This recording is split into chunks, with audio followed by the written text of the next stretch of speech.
रुको रुको ऐसे नहीं शुरू से दिखाता हूँ। হে হোয়াটসঅ্যাপ গাইস, তো আজকে যাচ্ছি কাপ্তাই লেক। তো চলুন দেখা যাক কি কি দেখাতে পারি আপনাদেরকে। Let's go. তো অনেকদিন ধরে প্ল্যান করতেছিলাম কোথাও ঘুরতে যাব, তো যে প্ল্যান সে কাজ। ভাই ব্রাদার সবাইকে নিয়ে চলে যাচ্ছি কাপ্তাই। তো বাঙ্গাহালিয়া থেকে একটি সিএনজি নিয়ে আমরা রওনা দিলাম চন্দ্রকোনার উদ্দেশ্যে। তো আমরা গিয়ে সবাই ফেরিঘাট নামলাম। ফেরিঘাট নামার পর সবাই ওয়েট করতেছি ফেরি ছাড়ার জন্য। আমরা এখান থেকে যাব প্রথমেই কাপ্তাই বেরিঘাট। যারা কাপ্তাই আছেন অবশ্যই চিনেন।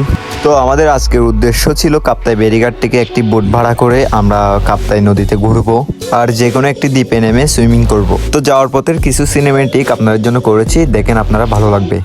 आसा नहीं है कहना तेरे बिना मैं रह पाऊंगा, सच में मैं मर जाऊंगा, सच में मैं मर जाऊंगा। ओ सुनिया सुनिया रातां ते रातां दे विच तू, जद भी तेनू लब्बां ते मिल जे मैनू तू। সুন্দর সুন্দর দৃশ্য দেখতে দেখতে ফাইনালি আমরা চলে আসলাম কাপ্তাই। তো কাপ্তাই আসার পর আমাদের কিছু শর্ট প্যান্ট নেওয়া দরকার, কারণ আমরা সুইমিং করবো আগেই বলেছি। তো আমরা ফাইনালি একটা বুটু ভাড়া করে ফেলেছি। তো এখন আমাদের উদ্দেশ্য হচ্ছে যে কোনো একটি দ্বীপে নামা। তো ঘুরতে ঘুরতে অবশেষে আমরা সিলেক্ট করতেছি এই দ্বীপে আমরা নামবো, নেমে গোসল করব। তো দেখতেই পাচ্ছেন কি সুন্দর ওয়েদার আর কি সুন্দর দ্বীপ, চারিপাশে অস্থির। তো আমাদের সাথে আছেন আমাদের বড় ভাই মোহাম্মদ তহিদ। ভাইয়া কিছু বলুন, কেমন লাগছে আপনার? আমার খুবই ভালো লাগতেছে এখানে আসি। আরও ওয়েদারটা খুব জোস, খুব বৃষ্টি বিলাস করতেছি, বৃষ্টি পড়তেছে সাথে। ওয়েদারটা মোটামুটি আমাদের সাথে খুব ভালো গেছে আজকে। আচ্ছা ভাইয়া, তো আমাদের সাথে আছে জুনায়েদ। তো জুনায়েদ কিছু বলো।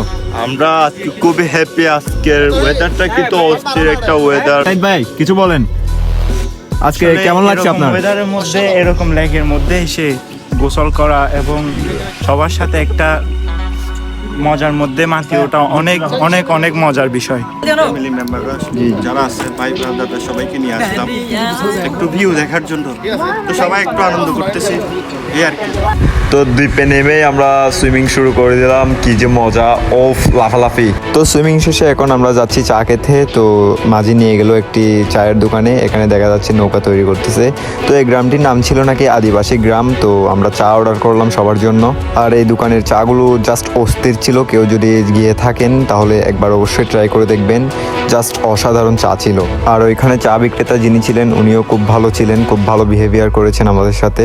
তো এখন খাওয়া দাওয়ার পরে আমরা চলে যাচ্ছি আবার নৌকার দিকে। তারপর নৌকাও ছেড়ে দিল। এরপর আমরা নৌকায় বসে ফিল করতেছিলাম প্রাকৃতিক দৃশ্যর কত সুন্দর আল্লাহর সৃষ্টি। আপনারা সম্ভব হলে একবার হলেও কাপ্তাই এসে ঘুরে যাবেন অবশ্যই।